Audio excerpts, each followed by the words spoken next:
Ito po, pakinggan niyo po yung balita, mga kababayan. Dahil po, yung estasyon nila mismo nandoon, no? At kino-cover yung mga kawalang yaang ginawa nitong mga kampo ni Kibuloy, mga bossing. Sabi nila, yung mga kapulisan, sobrang abusado. Pero kung nakita nyo po, yung mga video na ipinakita natin dito, mga kababayan, sila po yung bumabanat, sila po yung nagwa-water cannon doon sa mga kapulisan natin. Yung mga kapulisan natin, gustong sumingi ng saklolo, ano, doon sa mga pinaggagawa nitong mga hinayupak na ito. Okay, mga bossing, dito ipe-play ko nang wala ng video dahil baka ma-strike tayo. Okay? So game, banat, pasok! Correspondent Bril Montalvo reporting to us live from Davao City. Ayan ha. Hey, Bril. Dinig nyo naman po mga kababayan. From Davao City, ayan. Siya yung mismong nagre-report. Oh. Yeah, Bril, kamusta na ang sitwasyon dyan? Ayan. O, kumusta na daw? Tatanggalin ko na ho mga bossing. O, game. Nandyan pa rin ba mga supporters ni Kibuloy sa KOJC compound? Angela. Naku. Bril? So, tama nga kayo dyan. Nagbabantay pa rin sa labas ng compound ni Pastor Apollo Kibuloy. Ito nga mga miyembro nito sa posibleng pagbalik ulit ng otoridad para iserve itong warrant of arrest. So, kahapon ng Talagang mga kababayan, hindi nila isusuko si Kibuloy. Ano po? Ano ba yan? Utos ni Kibuloy na matulog kayo dyan sa labas para magbantay sa kanya? Ibang klase yung bossing ninyo, ha?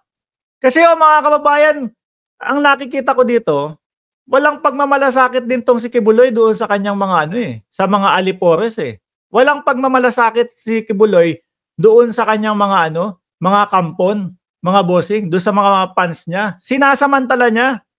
Pero mo gawin kayong diyan, gawin kayong gwardiya diyan para lang hindi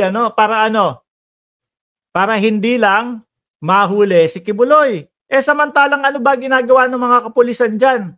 Isa-serve yung warrant of arrest ni Kibuloy. Bakit? May reklamo ng panggagahasa. Ano mali doon? At eto pa, pabor nga sa inyo yung pagkuha kay Kibuloy. Pabor sa inyo yung pagkuha kay Kibuloy. Bakit? Malalaman nyo kung ano yung katotohanan. Bakit? Makakapagsalita si Kibuloy kung ano yung kanyang side. Di ho ba? Kasi ang ginagawa nila, mga kababayan, sinasabi nila, hindi pa naman guilty yan, paano magiging guilty? Paano malalaman kung hindi guilty? Kung pinagtataguan ho ang batas, mga kababayan. Di ho ba? Tapos ang lakas ng loob na baliktarin ho nila yung mga pangyayari. Ang medyo may kakapalan yung mga peslak nitong mga ito, mga kababayan. Bakit ho? Mga bossing. Biruin nyo, kitang-kita na ho doon sa mga video na sila yung umaabuso doon sa mga kapulisan, pero nagagawa pang baliktarin nitong mga vlogger na ito, mga kababayan. At nagagawa pang baliktarin nung mga taong nandyan. Kitang-kita na, mga bossing. Nakakahiya na lang ho kapag nagsasalita kayo. Nakakahiya na lang ho pag binabaliktad ninyo yung mga sitwasyon. Tuloy natin. Tatanggalin ko ulit. Pakinggan nyo. Ay pinuntahan natin ang kanyang Prayer Mountain at Glory Mountain doon sa Barangay Tamayong dito pa rin sa Davao City. Kasi may nangyaring tensyon doon noong Lunes, especially doon sa Glory Mountain. May 8 individual na inaresto ng ating kapulisan. Kabilang na dito ang 2 minor de edad dahil sa pagdadala ng mga matutulis na bagay gaya ng itak at pati na rin mga improvised na baril. So, tingnan nyo, sinasabi nung mga vlogger nila, mga kababayan, sinasabi nung mga vlogger nila, mga kababayan, excessive yan. Sinasabi ni dating Pangulong Duterte, excessive yan. Masyadong madami yan. Tignan nyo, mga kababayan, kung ano yung mga nakukolekta, ano yung mga nakukuha doon sa mga kampon niya. 'Di ba? Pati minor ho, mga kababayan ha, merong patalim, merong mga improvise na beng-beng. Ito ba ituro ni pastor? Ganito ba kayo sa loob ng kingdom? Oh, tapos sasabihin, napakadaming kapulisan na pinadala, may mga helicopter pa. O di tama nga yung suspecha, madaming mga armas dyan na hindi lisensyado, di ba? Na mga gawa-gawa ho. Oh. Kaya naman, ganun ang pinadalang pulis. Sabi nila, isa lang naman ang huhulihin, si pastor lang. Kung ganyan naman, yung mga pangyayari. Di ba? Kung ganyan naman, yung mga tao na fans ni Kibuloy. So, huli. Di ba? Kulong dapat yan. Nagdadala ng mga patalim, bolo, itak. Oh. Ayan po itong balita na ito, mga kababayan, galing ho sa mainstream media, hindi ho galing doon sa chismisan ng SMNI. Mukha silang chismisan doon sa SMNI, mga kababayan. Itutuloy ko ho Ikukulong ba ito? Otoridad ng 17 bolo at isang improvised na baril. So, biruin mo, menor de edad, 2. Tapos ano ang nakuha sa kanila? 17 bolo o itak.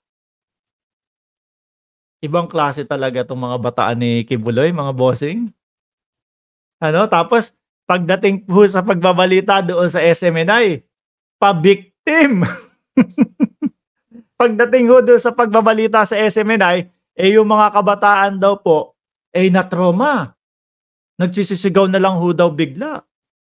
Paano hindi magkakaganyan yan? Pinagbantay nyo din yata sa labas. Di ba? Isinama nyo pa din sa mga ganyang mga nyo. Sa ganyang pagkilos ninyo. Matutrauma talaga yan. Di ba? Isinangasangkalan nyo kasi yung mga tao ni Kibuloy. Di ba? Kung yan si Kibuloy, may pagmamalasakit sa inyo, susuko lang yan. Para mas matahimik po. Hindi Mas pinipili na parang makikipagdigmaan kayo dyan. Mas pinipili ni Kibuloy na magdala kayo ng mga ganyang mga patalim. Diba? Para mapagtanggol lang siya. Kawawa kayo mga bossing. Magising kayo dyan. Ang kapulisan natin, ginagawa nila yung kanilang trabaho para ma-serve yung warrant kay Kibuloy dahil nga may reklamo sa kanya. May di umanong inargabyado daw siya. Tayo magtatanong lang, Pastor, ano ba to? Itinuro mo sa kanila? No? Bakit naman natin natanong yan? Bandang dulo ho nitong video na pine-play natin, mga kababayan, parang habang nagmimisa yata, may mga hawak na mga bolo. Pakinggan ho natin, tuloy ko. Itong walong nadakip, kasali na itong 2 minor de edad, ay pinalaya rin ng otoridad. Pero posible pa rin silang mahaharap sa kasong obstruction of justice. Ayan, mga kababayan. Yan ang sinasabi ko sa inyo Kapag ka na-oblo, pagka nakulong, wala. Hinaharas nila tayo. Wala. No? Sinisikil ang ating mga pananaw. Ganyan sila, mga bossing. Pero obstruction of justice naman talaga ang ginagawa nila, mga kababayan Nagpaalam yung mga kapulisan, eto, ganito, kailangan namin si Kibuloy dahil may nagrereklamo sa kanya, meron kaming warrant of arrest na dala, ganito.